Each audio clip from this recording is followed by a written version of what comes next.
ಈಗ ಮೊನ್ನೆ ಡೆಲ್ಲಿನಲ್ಲಿ ಬ್ಲಾಸ್ಟ್ ಆಗಿ ಸುಮಾರು 13 ಜನ ಜೀವ ಕಳ್ಕೊಂಡಿದ್ದಾರೆ.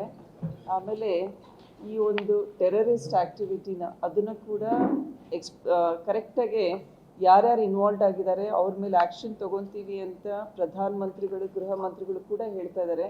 ಬಟ್ ನಾವು ನಮ್ಮ ದೇಶದ ರಾಜಧಾನಿ ಡೆಲ್ಲಿ, ಅದು ರೆಡ್ ಫೋರ್ಟ್ ಅನ್ನೋದು ಅಷ್ಟೊಂದು ಇಂಪಾರ್ಟೆನ್ಸ್ ಇರುವಂತಹ ಒಂದು ಮಾನ್ಯುಮೆಂಟಲ್ ಸೈಟ್ ಇದೆ. ಅಲ್ಲಿ ಸುಮಾರು ಜನಸಂದಣಿ ಇದೆ.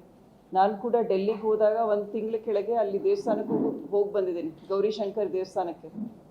ಎಕ್ಸಾಕ್ಟ್ ಸ್ಪಾಟ್ ಅಲ್ಲೇ ಹೂವು ಹಣ್ಣು ಖರೀದಿ ಮಾಡಿ ದೇವಸ್ಥಾನಕ್ಕೆ ಹೋಗಿರೋದು. ಸೊ ಇಂಥ ಜನಸಂದಣಿ ಪ್ರದೇಶದಲ್ಲಿ ಪೆಹಲ್ಗಾಮ್ ಆಯಿತು, ಪುಲ್ವಾಮಾ ಆಯಿತು, ಅದಾದಮೇಲೆ ಆಗ್ತಾ ಇರೋದು ಡೆಲ್ಲಿನಲ್ಲಿ ಟೆರರ್ ಅಟ್ಯಾಕು. ಸೊ ಅದರಿಂದ ನಮ್ಮ ಹೋಮ್ ಮಿನಿಸ್ಟ್ರಿ, ಡಿಫೆನ್ಸ್ ಮಿನಿಸ್ಟ್ರಿ ಇವರೆಲ್ಲರೂ ಎಚ್ಚೆತ್ಕೊಂಡು ದೇಶದಲ್ಲಿ ಟೆರರಿಸ್ಟ್ ಆ್ಯಕ್ಟಿವಿಟೀಸ್ನ ಸರಿಯಾಗಿ ಟ್ರ್ಯಾಕ್ ಮಾಡಬೇಕು. ನಮ್ಮ ಜನತೆಗೆ ಒಂದು ಸುರಕ್ಷಿತ ವಾತಾವರಣವನ್ನು ಅವ್ರು ಕಲ್ಪಿಸಬೇಕಾಗುತ್ತೆ.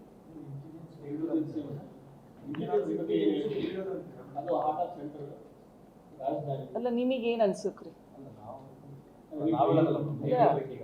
ಆಗ ನಾನು ಹೇಳೋದು ಇಂಟೆಲಿಜೆನ್ಸಿ ಫೇಲ್ಯೂರ್ ಅಂತಾನೆ. It is clearly intelligence failure. ನಾವು ಟ್ರ್ಯಾಕ್ ಮಾಡಿಕೊಂಡು ಈ ರೀತಿ ಇಷ್ಟೊಂದು KG ಗಟ್ಟಲೆ ಏನು ಎಕ್ಸ್ಪ್ಲೋಸಿವ್ ಮೆಟೀರಿಯಲ್ ರಿಕವರ್ ಮಾಡ್ತಾ ಇದ್ದಾರೆ. ಒಂದು ಮೆಡಿಕಲ್ ಇನ್ಸ್ಟಿಟ್ಯೂಷನ್ನಲ್ಲಿ ಟೆರರಿಸ್ಟಿಂದು ಒಂದು ಹೈಡೌಟ್ ಆಗ್ತಾ ಇದೆ. ಸೊ ಇದನ್ನು I think our home ministry ಅವರೆಲ್ಲ ಎಚ್ಚೆತ್ಕೊಂಡು ಅಂಥ ಸ್ಪಾಟ್ಸ್ನ ಐಡೆಂಟಿಫೈ ಮಾಡಬೇಕು. ಒಂದು ನಾವು ಮಾಡಿದಂತಹ ಆಪರೇಷನ್ ಸಿಂಧೂರ್ ಅದರ ಒಂದು ಆನ್ಸರ್ ಇದು ಅನ್ನೋ ಹಾಗೆ ಹೇಳಿದರು ಭಯೋತ್ಪಾದಕರು. ಹೌದ್ರ, it's an answer for the operation Sindoor activity ಅಂತ. ಸೊ ಇದ್ರ ಬಗ್ಗೆ ಕೂಡ ನಮ್ಮ ಕೇಂದ್ರ ಸರ್ಕಾರ ಇನ್ನೂ ಎಚ್ಚೆತ್ಕೊಂಡು ಕೆಲಸ ಮಾಡಿದಿದ್ರೆ ಇವತ್ತೇನು 13 ಜನ ಅಂತ ಹೇಳ್ತಾ ಇದ್ದೀವಿ. ಸೊ ಇದನ್ನು ಸರಿಯಾಗಿ ಟ್ರ್ಯಾಕ್ ಮಾಡಲಿಲ್ಲದ್ರೆ it's going to be very difficult. ಆಮೇಲೆ ನಮ್ಮ ಎಲ್ಲ ಸಿಟಿಸನ್ಸು, ಸ್ಪೆಷಲಿ ಅಲ್ಲಿ 5 ಬೇರೆ ಬೇರೆ ಧರ್ಮದ ಒಂದು ಚರ್ಚ್ ಇದೆ, ಗುರುದ್ವಾರ ಇದೆ.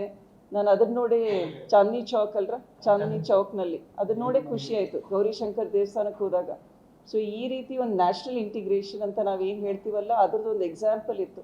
ಎಲ್ಲ ಧರ್ಮದ ಜನರು ಕೂಡ ಅಲ್ಲಿ ವಿಸಿಟ್ ಮಾಡ್ತಾರೆ. ಅಲ್ಲೇ ಟೆರರಿಸ್ಟ್ ಅಟ್ಯಾಕ್ ಮಾಡ್ತಾ ಇದ್ದಾರೆ ಅಂದರೆ ನಮ್ಮ ಸೆಕ್ಯುರಿಟಿ ಇನ್ನೂ ಬಿಗಿಯಾಗಿರಬೇಕಿತ್ತು. ಒಂದು ವ್ಯವಸ್ಥೆ ಫೇಲ್ಯೂರ್ ಅಂತಲೇ ನಾವೆಲ್ಲರೂ ಹೇಳ್ತಾರೆ. ಗ್ಯಾರಂಟಿ ನ್ಯೂಸ್, ಸುದ್ದಿ ಖಚಿತ, ನ್ಯಾಯ ನಿಶ್ಚಿತ.